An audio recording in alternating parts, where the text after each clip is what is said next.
നമസ്കാരം, പുതിയൊരു വീഡിയോയിലേക്ക് എല്ലാവർക്കും സ്വാഗതം. ഞാൻ എൻ്റെ യൂട്യൂബ് സ്റ്റുഡിയോ സെറ്റപ്പിലേക്ക് ഒരു പുതിയ അപ്ഗ്രേഡ് നടത്തിയിരിക്കുകയാണ്. ഏകദേശം 2.5 ലക്ഷത്തോളം രൂപ വരുന്ന ഒരു അപ്ഗ്രേഡ് ആണിത്. എനിക്ക് തോന്നുന്നു ഞാൻ യൂട്യൂബ് ചാനൽ തുടങ്ങിയതിന് ശേഷം ഇത്രയും പൈസ മുടക്കിയ ഒരു സാധനം ഞാൻ ആദ്യമായിട്ടാണ് യൂട്യൂബിന് വേണ്ടി വാങ്ങുന്നത്. ഇതിന് മുമ്പ് ഞാൻ ഉപയോഗിക്കുന്ന ലാപ്ടോപ്പ് ആയിക്കോട്ടെ, ക്യാമറ ആയിക്കോട്ടെ, ലൈറ്റ് സെറ്റപ്പ് ആയിക്കോട്ടെ, ഇതെല്ലാം തന്നെ വളരെ അഫോർഡബിൾ ആയിട്ടുള്ള പ്രൈസിൽ ഏകദേശം 1 ലക്ഷം രൂപയുടെ താഴെയൊക്കെ നിൽക്കുന്ന ഇൻവെസ്റ്റ്മെന്റുകളാണ് എല്ലാ ഡിവൈസിലും ഞാൻ നടത്തിയിട്ടുള്ളത്.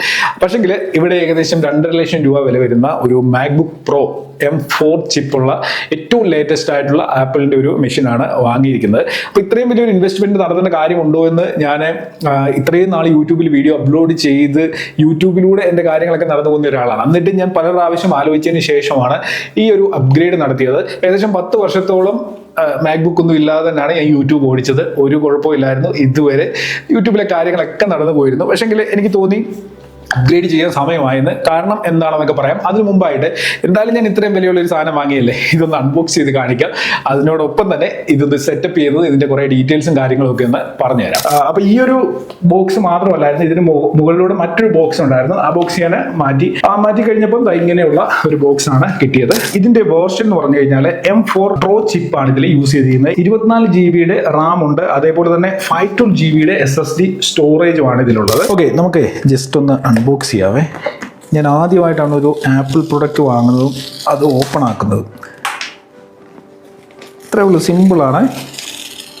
ഇതിങ്ങനെ കൂടെ റിമൂവ് ചെയ്ത് കഴിഞ്ഞാൽ പരിപാടി കഴിഞ്ഞു. ഇനി നമുക്കിത് ഓപ്പൺ ചെയ്യാം.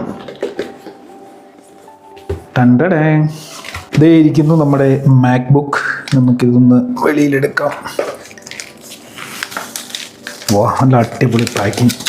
ഇവിടെ നമുക്ക് അങ്ങോട്ടൊന്ന് മാറ്റി വെക്കാം. ഇനി നമുക്ക് ഈ ബോക്സിൽ എന്തൊക്കെ ഐറ്റംസ് കിട്ടിയിട്ടുണ്ടെന്ന് നോക്കാം. ഒരു ബ്രേഡഡ് കേബിൾ കിട്ടിയിട്ടുണ്ട്. മാക്സേപ്പ് ടു ടൈപ്പ് സി കേബിളാണിത്.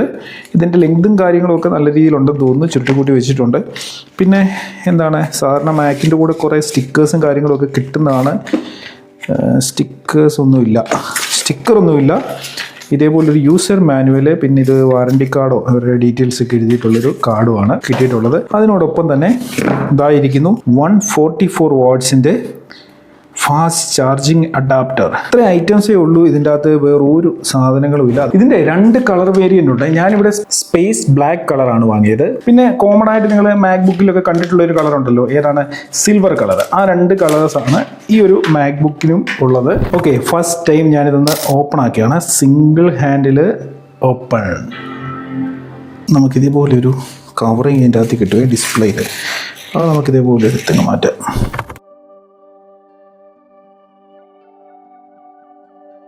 ഓപ്പൺ ആയി കഴിയുമ്പം സാധാരണ നമ്മളെല്ലാ ലാപ്ടോപ്പിലൊക്കെ ചെയ്യുന്ന പോലെ തന്നെ സെറ്റിംഗ്സുകൾ ഇതിൻ്റെ ചെയ്യാനുണ്ട്. ഇവിടെ ലാംഗ്വേജ് സെലക്ട് ചെയ്യണം. അടുത്ത സ്റ്റെപ്പിലെ കൺട്രി റീജിയൻ സെലക്ട് ചെയ്യാൻ വന്നിട്ടുണ്ട്. ഞാൻ ഇവിടെ നിന്ന് ഇന്ത്യ സെലക്ട് ചെയ്ത് കൊടുക്കുകയാണ്. വേണമെന്നുണ്ടെങ്കിൽ ആപ്പിൾ പേ ഇവിടെ നിന്ന് സെറ്റ് ചെയ്യാനായിട്ട് പറ്റും. ഞാനതൊന്നും ചെയ്യുന്നില്ല. പിന്നെ ചൂസ് യുവർ ലുക്ക്, ഏത് വേണം, ലൈറ്റ് വേണോ, ഡാർക്ക് വേണോ, ഓട്ടോ വേണോ, ഏത് വേണമെന്നുണ്ടെങ്കിലും സെലക്ട് ചെയ്യാം. ഞാനിവിടെ ലൈറ്റ് സെലക്ട് ചെയ്യാണ്. ഇത് ഏത് സമയത്തും നമുക്ക് സെറ്റിംഗ്സിൽ നിന്ന് ചേഞ്ച് ചെയ്യാൻ പറ്റുന്ന ഓപ്ഷനാണ്. അതിനുശേഷം കണ്ടിന്യൂല് ക്ലിക്ക് ചെയ്തു. ഇത്രയും സെറ്റിംഗ്സ് ആണ് നമുക്ക് ഇതിൽ ചെയ്യാനായിട്ടുള്ളത്. കുറേ അധികം ഞാൻ സ്കിപ്പ് ചെയ്തു, പറഞ്ഞില്ല. കാരണം ഈ സെറ്റിംഗ്സുകളെല്ലാം കൂടെ പറയാൻ പോയി കഴിഞ്ഞാൽ ഒരുപാട് സമയം എടുക്കും. ഇപ്പം മാക് വെൽക്കം ടു മാക് എന്ന് എഴുതി വന്നിട്ടുണ്ട്. ഓക്കെ, ഞാനിത് അൺബോക്സ് ഒക്കെ ചെയ്ത് സെറ്റപ്പ് ഒക്കെ ചെയ്ത് വെച്ചിരിക്കുകയാണ്. ഇതിന് കൂടുതൽ കാര്യങ്ങൾ പറയാം. അതിന് മുമ്പായിട്ട് യൂട്യൂബുമായി ബന്ധപ്പെട്ട് ഇതിനെ എങ്ങനെയൊന്ന് കണക്ട് ചെയ്യാൻ പറ്റുമെന്ന് പറയാം. നമുക്ക് വിൻഡോസിന്റെ ലാപ്ടോപ്പുകളോ അല്ലെങ്കിൽ വിൻഡോസിന്റെ ഒരു PC സിസ്റ്റം ഒക്കെ ബിൽഡ് ചെയ്യുകയാണെന്നുണ്ടെങ്കിൽ എങ്ങനെ കളിച്ചെന്ന് പറഞ്ഞാൽ, എത്ര ഹൈ ലെവലിലേക്ക് നമ്മൾ പോയെന്ന് പറഞ്ഞാൽ ഇത്രയും എക്സ്പെൻസീവ് ആയിട്ടുള്ള ഒരു മെഷീൻ വാങ്ങേണ്ട കാര്യം നമുക്കില്ല. കാരണം ഇതിനേക്കാളും കുറഞ്ഞ റേറ്റിൽ തന്നെ ഒരു ഭാഷ നല്ല പെർഫോമൻസ് കിട്ടുന്ന സിസ്റ്റം നമുക്ക് ബൈ ചെയ്യാനായിട്ട് സാധിക്കും. എന്നാൽ എല്ലാവരും മാക് എന്ന് പറഞ്ഞ് ഇതിന്റെ പുറകെ യൂട്യൂബേഴ്സ് പോകുന്നതിന്റെ കാര്യം എന്താണെന്ന് ഞാൻ മനസ്സിലാക്കിയെടുത്തോളം എനിക്ക് എൻ്റെ ഒരു ഫ്രണ്ട് സർക്കിളിലുള്ള യൂട്യൂബേഴ്സിൽ 90% ആളുകളും യൂസ് ചെയ്യുന്നത് മാക്ബുക്ക് തന്നെയാണ്. അപ്പം അതിന് കാരണം ഞാൻ അവരോടൊക്കെ ചോദിച്ച് കുറേ നാളുകൾ കാര്യങ്ങൾ ഞാൻ അനലൈസ് ചെയ്തതിന് ശേഷമാണ് ഞാൻ മാക്ബുക്കിലേക്ക് എത്തിയത്. കാരണം ഒന്നാമത്തെ കാര്യം എന്ന് വെച്ച് കഴിഞ്ഞാൽ വീഡിയോ എഡിറ്റിങ്ങിനും ഫോട്ടോ എഡിറ്റിങ്ങിനും ഏറ്റവും ബെറ്റർ ആയിട്ടുള്ള ഒരു മെഷീൻ എന്ന് വെച്ച് കഴിഞ്ഞാൽ അത് മാക്ബുക്ക് തന്നെയാണ്, അല്ലെങ്കിൽ മാക് മിനി അല്ലെങ്കിൽ മാക്ബുക്ക് പ്രോ. ഇതിനിടയ്ക്ക് മാക്ബുക്കിന്റെ എയർ എന്ന് പറയുന്ന ഒരു സാധനമുണ്ട്. എഡിറ്റിങ്, അതേപോലെ ഫോട്ടോ എഡിറ്റിങ്, വീഡിയോ എഡിറ്റിങ്, ഇങ്ങനെയൊക്കെയുള്ള പരിപാടികൾക്ക് ഒരു ഹെവി വർക്കൊക്കെയാണ് നിങ്ങൾ ചെയ്യാൻ പോകുന്നതെന്നുണ്ടെങ്കിൽ മാക്ബുക്ക് എയറിലേക്ക് പോകരുത്. കാരണം പല ആളുകളും മാക്ബുക്ക് എയർ എടുക്കുന്നുണ്ട്. ഇതിനത്രയും കേപ്പബിൾ ആയിട്ടുള്ള ഒരു സിസ്റ്റം അല്ല മാക്ബുക്ക് എയർ. ഇപ്പം നിങ്ങൾക്ക് ചെറിയ വർക്കുകളൊക്കെ ആണെന്നുണ്ടെങ്കിൽ ഇതിനേക്കാളും കുറഞ്ഞ റേറ്റിൽ നിങ്ങൾക്ക് വാങ്ങാൻ പറ്റിയ ഒരു ഡിവൈസ് ആണ് ഈ മാക്ബുക്ക് എയർ എന്ന് പറയുന്നത്. അപ്പം നിങ്ങൾ എഡിറ്റിംഗ് ആണ് നിങ്ങളുടെ പർപ്പസ്, നിങ്ങൾക്ക് ലോങ് ടൈമിലേക്ക് വീഡിയോ എഡിറ്റിംഗ് അപ്ഗ്രേഡ് ചെയ്ത് പോകണം എന്നുണ്ടെങ്കിൽ നിങ്ങൾ അതിന് കേപ്പബിൾ ആയിട്ടുള്ള ഒരു മെഷീൻ വാങ്ങുക. അങ്ങനെ നോക്കുമ്പോൾ മാക്ബുക്ക് പ്രോ എന്ന് പറയുന്ന ഇതായിരിക്കും എനിക്ക് തോന്നുന്നത് ഇപ്പോൾ ഉള്ളതിൽ ഏറ്റവും ബെറ്റർ ആയിട്ടുള്ള ഒരു മെഷീൻ. മാക്ബുക്ക് M4 ചിപ്പ് എന്ന് പറയുന്നത് ഏറ്റവും ലേറ്റസ്റ്റ് ആണ്. M4 തന്നെ വാങ്ങണമെന്നൊന്നുമില്ല, M2ഉം M3ഉം ഒക്കെ അവൈലബിൾ ആണ്. ഓഫ്ലൈനിലാണെന്നുണ്ടെങ്കിൽ ഒരുപക്ഷെ നിങ്ങൾക്ക് M3 ചിപ്സെറ്റും M2 ഒക്കെ നല്ല റേറ്റ് കുറച്ച് കിട്ടും. അതല്ല നിങ്ങൾക്ക് M4 തന്നെ വാങ്ങണം, ഏറ്റവും ലേറ്റസ്റ്റ് തന്നെ വാങ്ങണമെന്നുണ്ടെങ്കിൽ ഞാൻ ഈ ഒരു ഡിവൈസ് ഓഫ്ലൈൻ ആയിട്ടാണ് വാങ്ങിയത്. ഓഫ്ലൈൻ ഞാൻ വാങ്ങാനുള്ള കാരണം ഓൺലൈനിൽ കിട്ടുന്ന ഏകദേശം അതേ പ്രൈസിൽ തന്നെയാണ് ഞാനിത് ഓഫ്ലൈനിൽ വാങ്ങിയത്. ഏത് ഡിവൈസ് ആണെങ്കിലും അത് വാങ്ങുന്നതിന് മുമ്പ് ശ്രദ്ധിക്കേണ്ട 1-2 കാര്യങ്ങളുണ്ട്. ഏകദേശം ഒരു 20,000 രൂപയുടെ ഡിസ്കൗണ്ട് വരെ നിങ്ങൾക്ക് ഓൺലൈനിൽ പർച്ചേസ് ചെയ്യുന്ന സമയത്ത് വാങ്ങാനായിട്ട് സാധിക്കും. അതായത് ആമസോണിൽ ഈ സെയിം സ്പെക്കുള്ള സെയിം ഡിവൈസിന്റെ വില 2,49,000 രൂപയാണെങ്കിൽ ആപ്പിളിന്റെ ഒഫീഷ്യൽ വെബ്സൈറ്റിൽ നിന്ന് 2,30,000 രൂപയ്ക്ക്, അതായത് 20,000 രൂപ കുറച്ച് ബൈ ചെയ്യാനായിട്ട് സാധിക്കും. അതെങ്ങനെയാണ് ചെയ്യുന്നതെന്ന് പറയാം.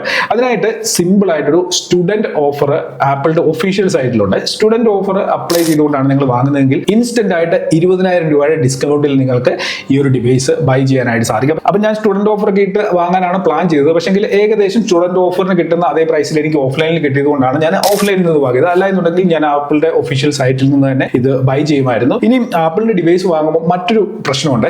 ആപ്പിൾ ഡിവൈസിന്റെ ഇതിന്റെ പ്രൈസ് ഏകദേശം 2,25,000 രൂപ ആയി. മനസ്സിലായി, ഇത് ഓഫ്ലൈനിൽ വാങ്ങിയപ്പോൾ. ഇനി ഇതിന്റെ കൂടെ വരുന്ന മറ്റൊരു ഇൻവെസ്റ്റ്മെന്റ് എന്താണെന്ന് ചോദിച്ചു കഴിഞ്ഞാൽ ഇതിന്റെ വാറണ്ടി എക്സ്റ്റെൻഡ് ചെയ്യണം. വാറണ്ടി എക്സ്റ്റെൻഡ് ചെയ്യാൻ നമ്മൾ സാധാരണ കൊടുക്കുന്ന പോലെ 2,000-3,000 കൊടുത്താൽ പറ്റത്തില്ല. 37,500 രൂപയാണ് ആപ്പിളിന്റെ ഈ ഒരു ഡിവൈസിന്റെ വാറണ്ടി 2 ഇയർ എക്സ്റ്റെൻഡ് ചെയ്യാനായിട്ട് കൊടുത്തത്. അതായത് 1+2 ഇയർ വാറണ്ടിയാണ് നമുക്ക് ഇതിന് കിട്ടുന്നത്. അപ്പൊ ടോട്ടൽ 3 ഇയർ വാറണ്ടിക്ക് വേണ്ടി നമ്മൾ കൊടുത്തത് 37,500 രൂപ.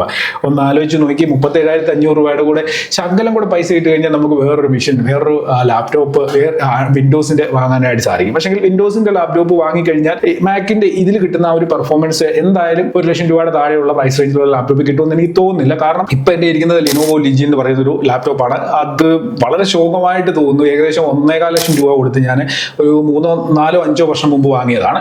ഇപ്പൊ അതിന്റെ ഏകദേശം ഇപ്പൊ അത് പറ്റത്തില്ല അതിൽ എഡിറ്റ് ചെയ്യാൻ. ഞാൻ അതുകൊണ്ട് തന്നെയാണ് ഇതിലേക്ക് അപ്ഗ്രേഡ് ചെയ്തത്. ഓക്കെ, അപ്പൊ ഇങ്ങനെ ഒരു ഇൻവെസ്റ്റ്മെന്റ് നിങ്ങൾ യൂട്യൂബ് തുടങ്ങുന്ന സമയത്ത് ചെയ്യണോ വേണ്ടയോ എന്നുള്ളൊരു സംശയം ഉണ്ടെങ്കിൽ അതുകൂടെ ഞാൻ ക്ലിയർ ആക്കി തരാം. എന്റെ അഭിപ്രായത്തിൽ നിങ്ങൾ ഒരു കാരണവശാലും യൂട്യൂബ് സ്റ്റാർട്ട് ചെയ്യുന്ന സമയത്ത് ഇത്രയും വലിയൊരു എമൗണ്ട് കൊടുത്തിട്ട് അതിന്റെ പൈസ ഉണ്ടെങ്കിൽ നിങ്ങൾ വാങ്ങിച്ചു, നിങ്ങൾക്ക് വർക്ക് ഫ്ലോ വളരെ സ്മൂത്ത് ആവും. അങ്ങനെ കുറെ പ്രയോജനങ്ങൾ ഉണ്ടെങ്കിൽ പോലും നിങ്ങൾക്ക് യൂട്യൂബിൽ നിന്ന് കിട്ടുന്ന പൈസ എടുത്തിട്ട് തന്നെ ഇതേപോലെയുള്ള കാര്യങ്ങളിൽ ഇൻവെസ്റ്റ് ചെയ്യണമെന്ന് ഞാൻ പറയത്തുള്ളൂ. നിങ്ങളുടെ കൈക്കാശ് ഇട്ടിട്ട് ഒരു കാരണവശാലും യൂട്യൂബിൽ കളിക്കാതെ ഇരിക്കുക. കാരണം ഇന്ന് നിങ്ങൾ നോക്കിയോ, യൂട്യൂബിൽ മില്യൺസ് ഫോളോവേഴ്സ് ഉള്ള യൂട്യൂബ് ചാനലുകളിൽ പോലും കിട്ടുന്നത് 50,000, 1,00,000, 1,50,000 വ്യൂ ആണ്. അങ്ങനെയുള്ള സാഹചര്യത്തിൽ നിങ്ങൾക്ക് യൂട്യൂബിൽ നിന്നുള്ള വരുമാനം മാത്രം പ്രതീക്ഷിച്ചു കഴിഞ്ഞാൽ വളരെ തുച്ഛമായിട്ടുള്ള എമൗണ്ട് നിങ്ങൾക്ക് ഒരുപക്ഷെ യൂട്യൂബിൽ നിന്ന് ഉണ്ടാക്കാനായിട്ട് പറ്റിയെന്ന് വരത്തുള്ളൂ മുമ്പോട്ടുള്ള സമയത്ത്. അതുകൊണ്ട് തന്നെ നിങ്ങൾ യൂട്യൂബിൽ ഇൻവെസ്റ്റ് ചെയ്യുമ്പോൾ വളരെ ശ്രദ്ധയോട് തന്നെ ചെയ്യുക. നിങ്ങളുടെ കയ്യിലുള്ള പൈസ മൊത്തം കൊണ്ട് യൂട്യൂബിൽ ഇൻവെസ്റ്റ് ചെയ്തിട്ട് യൂട്യൂബിൽ നിന്ന് ലക്ഷങ്ങൾ വാരാമെന്ന് വിചാരിച്ചു കഴിഞ്ഞാൽ ചിലപ്പോൾ അത് നടന്നു വരത്തില്ല. കാരണം യൂട്യൂബ് അങ്ങനെ ഒരു സിസ്റ്റമാണ് യൂട്യൂബിന്റെ. നമ്മൾ ഒരു മാസത്തേക്കോ 2 മാസത്തേക്കൊക്കെ നല്ല റീച്ച് വന്ന് നമ്മൾ കുറച്ച് പൈസ ഉണ്ടാക്കി എന്ന് വിചാരിച്ചുകൊണ്ട് നമ്മുടെ ലൈഫ് ടൈമിലേക്ക് അങ്ങനെ ഒരു പ്രയോജനം ഉണ്ടാവുമെന്ന് പ്രതീക്ഷിക്കരുത്. പിന്നെ ചിലപ്പോൾ 2-3 മാസം കഴിയുമ്പോൾ നമ്മുടെ ചാനൽ മൊത്തത്തിൽ ഡൗൺ ആയിപ്പോ, ചാനൽ ടെർമിനേറ്റ് ആയിപ്പോ, എന്തും സംഭവിക്കാവുന്ന ഒരു പ്ലാറ്റ്ഫോമാണ് ഈ യൂട്യൂബ് എന്ന് പറയുന്നത്. മനസ്സിലായി? അപ്പൊ അതുകൊണ്ട് നിങ്ങൾ യൂട്യൂബിൽ വരുമ്പോൾ നിങ്ങൾ ഒരു മൊബൈൽ ഫോണിൽ നിന്ന് സ്റ്റാർട്ട് ചെയ്യുക. ക്യാമറയും മൊബൈലിലുണ്ടല്ലോ, എഡിറ്റിംഗും മൊബൈലിൽ ചെയ്യാനായിട്ട് സാധിക്കും. ചെറിയൊരു റിംഗ് ലൈറ്റോ വല്ലതും വാങ്ങി അതിൽ നിന്ന് നിങ്ങൾ ഇതുപോലെ സ്റ്റുഡിയോ സെറ്റപ്പിലെ വീഡിയോകൾ സ്റ്റാർട്ട് ചെയ്യുക. അതല്ലാതെ വലിയ ഇൻവെസ്റ്റ്മെന്റ് ചെയ്യാതെ ഇരിക്കുക. അതിനുശേഷം നിങ്ങൾക്ക് നിങ്ങളുടെ ചാനൽ ഗ്രോ ചെയ്യുന്നു, നിങ്ങൾ അതിൽ കുറച്ച് ഇമ്പ്രൂവ് ആവുന്നു എന്ന് തോന്നുകയാണെന്നുണ്ടെങ്കിൽ തീർച്ചയായിട്ടും നിങ്ങൾക്ക് പതുക്കെ ആ പൈസ കൂട്ടി വെച്ചുകൊണ്ട് ഇതേപോലെയുള്ള സിസ്റ്റങ്ങൾ ബൈ ചെയ്യാനായിട്ട് സാധിക്കും. അപ്പൊ ഞാൻ ഇത്രയും കാലം യൂട്യൂബിൽ വീഡിയോകൾ ചെയ്ത് ഇപ്പോഴാണ് ഞാൻ സത്യത്തിൽ ഒരു നല്ല ഡിവൈസിലേക്ക് ഇപ്പം അപ്ഗ്രേഡ് ചെയ്തിരിക്കുന്നത്. ഇനി അടുത്തതായിട്ട് പറയാനുള്ളത്, ഇപ്പൊ ഞാൻ ഈ ഒരു ഡിവൈസ് 2,00,000 രൂപ ഞാൻ ഇതിൽ മുടക്കിയിട്ടുണ്ടെങ്കിൽ ഈ ഒരു എമൗണ്ട് എനിക്ക് തിരിച്ചെടുക്കാൻ പറ്റുമായിരിക്കും എന്നുള്ളൊരു പ്രതീക്ഷയെങ്കിലും എനിക്കുണ്ട്. ഒരു കാരണവശാലും ആപ്പിൾ ഡിവൈസുകൾ നിങ്ങൾക്ക് അതുകൊണ്ടുള്ള ഉപയോഗം ഇല്ല എന്നുണ്ടെങ്കിൽ, നിങ്ങൾക്ക് അതുകൊണ്ട് വരുമാനം ഉണ്ടാക്കാൻ പറ്റാത്ത ഒരു സാഹചര്യത്തിലുള്ള വർക്കാണ് നിങ്ങൾ ചെയ്യുന്നതെന്നുണ്ടെങ്കിൽ ഒരിക്കലും നിങ്ങൾ ഇങ്ങനെയുള്ള രീതിയിലുള്ള ഒരു ഇൻവെസ്റ്റ്മെന്റ് ചെയ്യരുത്. അതിന് ഉദാഹരണം ഞാൻ പറയാം. ഈ ആപ്പിളിന്റെ ഈ ഒരു ഡിവൈസിന്റെ ഡിസ്പ്ലേ കുറച്ച് ഗ്ലോസി ആയിട്ടുള്ള റിഫ്ലക്റ്റീവ് ആയിട്ടുള്ള ഒരു ഡിസ്പ്ലേ ആണ്. നമ്മൾ വെളിയിൽ യൂസ് ചെയ്യുമ്പോഴോ അല്ലെങ്കിൽ ഇതിന്റെ ബാക്കിൽ നിന്ന് ഒരു ലൈറ്റ് ഒക്കെ ഉണ്ടെങ്കിൽ റിഫ്ലക്ഷൻ ഭയങ്കരമായിട്ട് വരും. അപ്പൊ ഈ ഒരു ഡിസ്പ്ലേ മാത്രമല്ല ആപ്പിളിനുള്ളത്, നാനോ ടെക്സ്ചർ ഡിസ്പ്ലേ എന്ന് പറഞ്ഞ മറ്റൊരു ഡിസ്പ്ലേ ഉണ്ട്. സെയിം ഡിവൈസിന് തന്നെ നാനോ ടെക്സ്ചർ ഡിസ്പ്ലേ ഉണ്ട്. അപ്പൊ ആ ഒരു ഡിസ്പ്ലേ ഉള്ള ഡിവൈസ് വാങ്ങണമെങ്കിൽ 15,000 രൂപ എക്സ്ട്രാ കൊടുക്കും. മനസ്സിലായോ? ഞാൻ ഈ വാങ്ങിയിരിക്കുന്നത് 24 GB റാമും 512 GB SSD ഉള്ള മാക്ബുക്ക് ആണ്. അപ്പൊ ഇതിന്റെ പ്രൈസ് ആണ് ഞാൻ പറഞ്ഞത് 2,30,000 രൂപ നമുക്ക് സ്റ്റുഡന്റ് ഓഫറിൽ കിട്ടുമെന്നുള്ളത്. അപ്പൊ ഈ ഡിവൈസുകൾ വാങ്ങുന്നതിന് മുമ്പ് നമുക്ക് ഇതിലേക്ക് ഏത് രീതിയിലും കസ്റ്റമൈസ്ഡ് ആയിട്ടുള്ള റാമും മെമ്മറിയും ഒക്കെ ബൈ ചെയ്യാൻ പറ്റും. ഇനിയിപ്പം ഉദാഹരണത്തിന് ഇതിൽ 48 GB മെമ്മറിയാണ് അല്ലെങ്കിൽ 64 GB മെമ്മറിയാണ് വേണ്ടതെന്നുണ്ടെങ്കിൽ അതിനനുസരിച്ചുള്ള എമൗണ്ട് നമ്മൾ കൂടുതൽ കൊടുക്കേണ്ടതായിട്ട് വരും. 20,000 രൂപയാണ് മിനിമം. ചെറിയ ഒരു 256 GB എക്സ്റ്റൻഡഡ് ആയിട്ട് നമുക്ക് ആഡ് ചെയ്തുകൊണ്ട് വാങ്ങണമെന്നുണ്ടെങ്കിൽ 20,000 രൂപ ഓരോ കാര്യങ്ങൾക്കും ആഡ് ആയിക്കൊണ്ടിരിക്കും. അപ്പം ഞാനിവിടെ വാങ്ങിയിരിക്കുന്നത് 512 GB ആണ്. ഈ 512 ഞാൻ വാങ്ങാൻ കാരണം എന്ന് വെച്ച് കഴിഞ്ഞാൽ എനിക്ക് 1 TB ഉണ്ടെങ്കിൽ ഓക്കെയാണ്. പക്ഷേ 1 TB വേണ്ടി ഞാൻ 20,000 രൂപ ചിലപ്പോൾ 40,000 രൂപ എക്സ്റ്റെൻഡ് ചെയ്യേണ്ടി വരും. എനിക്ക് 40,000 രൂപ 1 TB വേണ്ടി 20,000 രൂപ 1 TB സ്റ്റോറേജിന് വേണ്ടി എക്സ്റ്റെൻഡ് ചെയ്യേണ്ടി വരും. അപ്പൊ ഞാൻ വിചാരിച്ച് ഒരു 10,000 രൂപ ഉണ്ടെന്നുണ്ടെങ്കിൽ നമുക്കൊരു 1 TB SSD വാങ്ങാനായിട്ട് സാധിക്കും. സാംസങ്ങിന്റെ ഒക്കെ SSD നമുക്ക് ഒരു 10,000 രൂപയ്ക്ക് നല്ല ഫാസ്റ്റ് ആയിട്ട് യൂസ് ചെയ്യാൻ പറ്റുന്നത് കിട്ടും. അപ്പൊ നമ്മളൊരു എക്സ്റ്റേണൽ SSD യൂസ് ചെയ്യുകയാണെന്നുണ്ടെങ്കിൽ അവിടെയും നമുക്ക് പ്രൈസ് കട്ട് ചെയ്യാനായിട്ട് സാധിക്കും. അപ്പൊ അതുകൊണ്ടാണ് ഞാൻ 512 എടുത്തത്. ഇത് മാത്രമല്ല, ഈ ഒരു ഡിവൈസ് മാത്രമല്ല, ഞാൻ വാങ്ങിയത് 16" ഡിസ്പ്ലേ ആണ്.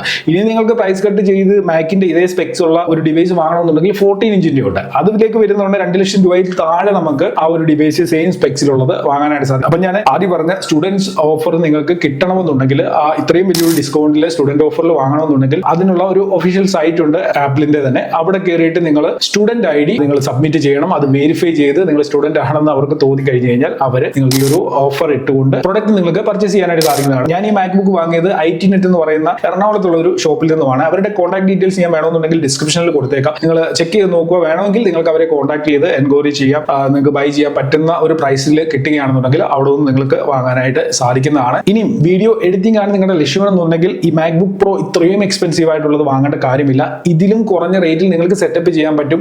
വിൻഡോസിന്റെ PC സെറ്റ് ചെയ്യേണ്ട കാര്യമില്ല. അതിനേക്കാളും പവർഫുൾ ആയിട്ടുള്ള ഒരു ഡിവൈസ് ഇപ്പം മാക്കിന്റെ തന്നെ ലോഞ്ച് ആയിട്ടുണ്ട്. മാക് മിനി എന്ന് പറയുന്ന ഒരു ഡിവൈസ്. അതിന്റെ starting variant, base variant 256 GB 16 GB റാമിന്റെ വേരിയന്റിന് ഏകദേശം 59,000 രൂപയാണ് വില. 60,000 രൂപയുടെ അടുത്ത് കിട്ടും. അത് നിങ്ങളുടെ സ്റ്റുഡന്റ് ഓഫർ ഇട്ടാണ് വാങ്ങുന്നതെന്നുണ്ടെങ്കിൽ 50,000 രൂപയുടെ താഴെ നിങ്ങൾക്ക് ആ ഒരു പവർഫുൾ ആയിട്ടുള്ള മെഷീൻ ബൈ ചെയ്യാനായിട്ട് സാധിക്കും. അതിന്റെ ലിങ്ക് ഞാൻ എല്ലാത്തിനും ഈ പറഞ്ഞതിന്റെയൊക്കെ ലിങ്ക് ഡിസ്ക്രിപ്ഷനിൽ കൊടുത്തിട്ടുണ്ട്. നിങ്ങൾ ചെക്ക് ചെയ്ത് നോക്കുക. നിങ്ങൾക്ക് ആമസോണിൽ വാങ്ങണമെന്നുണ്ടെങ്കിൽ അവിടെ നിങ്ങളുടെ കാർഡൊക്കെ ഉണ്ടെന്നുണ്ടെങ്കിൽ ഓഫർ കിട്ടും. നോ കോസ്റ്റ് EMI തന്നെ വാങ്ങാനായിട്ട് സാധിക്കും. നിങ്ങൾക്ക് യൂട്യൂബിൽ ലോങ് ടൈമിലേക്ക് വർക്ക് ചെയ്യണം എന്ന ആഗ്രഹം ഉണ്ടെങ്കിൽ, അല്ലെങ്കിൽ യൂട്യൂബിൽ തന്നെയല്ല, ഈ എഡിറ്റിംഗുമായിട്ട് ബന്ധപ്പെട്ട വർക്കുകൾ, ഗ്രാഫിക്സുമായിട്ട് ബന്ധപ്പെട്ട വർക്കുകൾ, അങ്ങനെയൊക്കെയുള്ള കുറച്ച് ഹെവി വർക്കുകളൊക്കെ നിങ്ങൾക്ക് ചെയ്യണമെന്ന് താല്പര്യമുള്ളവരാണെന്നുണ്ടെങ്കിൽ തീർച്ചയായിട്ടും റെക്കമെൻഡഡ് ആയിട്ടുള്ള ഒരു ഡിവൈസ് ആണിത്. പിന്നെ ഞാൻ പറയുകയാണ്, നിങ്ങൾക്ക് ആവശ്യമുണ്ടെങ്കിൽ മാത്രമേ ഇങ്ങനെ ഒരു ഡിവൈസ് വാങ്ങാവൂ. അല്ല എന്നുണ്ടെങ്കിൽ ഒരിക്കലും നിങ്ങൾ ഇത്രയും പൈസ ഇതിനു വേണ്ടി ഇൻവെസ്റ്റ് ചെയ്യരുത്. കാരണം നിങ്ങൾക്ക് ഇതുകൊണ്ട് യൂസ് ഇല്ല എന്നുണ്ടെങ്കിൽ വെറുതെയാണിത്. വെറുതെ വീഡിയോ കാണാനോ അല്ലെങ്കിൽ ഗെയിം കളിക്കാനോ ഒക്കെ, ഗെയിമിംഗ് ഒന്നും ഇതിൽ വലിയ രീതിയിൽ പറ്റത്തില്ല ഈ മാക്കിന്റെ ഡിവൈസിൽ. അപ്പം വീഡിയോ കാണാനൊക്കെ ആയിട്ടാണ് നിങ്ങൾ ലാപ്ടോപ്പ് വാങ്ങുന്നതെന്നുണ്ടെങ്കിൽ അതിനൊന്നും വാങ്ങരുത്. നിങ്ങൾക്ക് ഇതുകൊണ്ട് എന്തെങ്കിലും പർപ്പസ് ഉണ്ടായിരിക്കണം, എങ്കിൽ മാത്രമേ വാങ്ങാവൂ. പിന്നെ ഇതിൽ ഇഷ്ടം പോലെ പോർട്ട് കൊടുത്തിട്ടുണ്ട്. ലെഫ്റ്റ് സൈഡിൽ Type-C 2 പോർട്ടുകളുണ്ട്. അതേപോലെ മാക്സേഫ് ചാർജിംഗ് പോർട്ട് ഉണ്ട്. പിന്നെ ഒരു 3.5 mm ഹെഡ്ഫോൺ ജാക്ക് കണക്ട് ചെയ്യാനുള്ള പോർട്ട് കൊടുത്തിട്ടുണ്ട്. പിന്നെ റൈറ്റ് സൈഡിലായിട്ടുള്ള ഒരു HDMI പോർട്ട് ഉണ്ട്. പിന്നെ വീണ്ടും ഒരു Type-C പോർട്ട് ഉണ്ട്. പിന്നെ ഒരു മെമ്മറി കാർഡ് ഇടാനുള്ള ഒരു പോർട്ട് ഇവിടെ നൽകിയിട്ടുണ്ട്. അതായത് 3 Type-C പോർട്ട് ഉണ്ട്. അതേപോലെ 1 HDMI, ഒരു 3.5 mm പോർട്ടും നൽകിയിട്ടുണ്ട്. അപ്പൊ ഇത്രയും സെറ്റപ്പും കാര്യങ്ങളൊക്കെ ഉണ്ട്. ഇതിന്റെ ഡീറ്റെയിൽഡ് ആയിട്ടുള്ള ഒരു റിവ്യൂ ഞാൻ അടുത്ത ദിവസം ഒരു വീഡിയോയിൽ അപ്ലോഡ് ചെയ്യാം. ഇത് ഉപയോഗിച്ചതിന് ശേഷമുള്ള ഒരു എക്സ്പീരിയൻസ് എങ്ങനെയാണെന്നൊക്കെ ഉള്ളത് പറയാം. ഇന്നത്തെ വീഡിയോയിൽ ഞാൻ ഈ പറഞ്ഞ കാര്യങ്ങളൊക്കെ നിങ്ങളൊന്ന് ഓർമ്മയിൽ വെച്ചേക്കുക. കാരണം നിങ്ങളുടെ കയ്യിലുള്ള പൈസ വെറുതെ നഷ്ടപ്പെടാതിരിക്കാൻ വേണ്ടിയാണ് ഞാൻ ഇത്രയും കാര്യങ്ങൾ പറഞ്ഞത്. ഞാൻ പറഞ്ഞ കാര്യങ്ങൾ നിങ്ങൾക്ക് മനസ്സിലായി കാണുമെന്നൊക്കെ കരുതുന്നു. മനസ്സിലായിട്ടുള്ളവർ തീർച്ചയായിട്ടും ആ കാര്യം കമന്റ് ചെയ്യുക. വീഡിയോ യൂസ്ഫുൾ ആയിട്ടുള്ളവർ മാക്സിമം നിങ്ങളുടെ സുഹൃത്തുക്കൾക്ക് വേണ്ടിയൊക്കെ ഒന്ന് ഷെയർ ചെയ്ത് കൊടുക്കുക. ചാനൽ സബ്സ്ക്രൈബ് ചെയ്യാൻ വീഡിയോ കാണുന്നുണ്ടെങ്കിൽ ചാനൽ ഒന്ന് സബ്സ്ക്രൈബ് ചെയ്തേക്കുക. ഇതേപോലെയുള്ള യൂട്യൂബുമായി ബന്ധപ്പെട്ട വീഡിയോകൾ തുടർന്നുള്ള ദിവസങ്ങളിൽ നിങ്ങൾക്ക് ലഭിക്കണമെന്നുണ്ടെങ്കിൽ ബെൽ ഐക്കണിൽ ക്ലിക്ക് ചെയ്ത് സബ്സ്ക്രൈബ് ചെയ്യാൻ മറക്കണ്ട. അപ്പൊ ഇന്നത്തെ വീഡിയോയുടെ നിർത്തുന്നു. നമുക്ക് ഇനി അടുത്ത വീഡിയോയിൽ കാണാം. Good bye.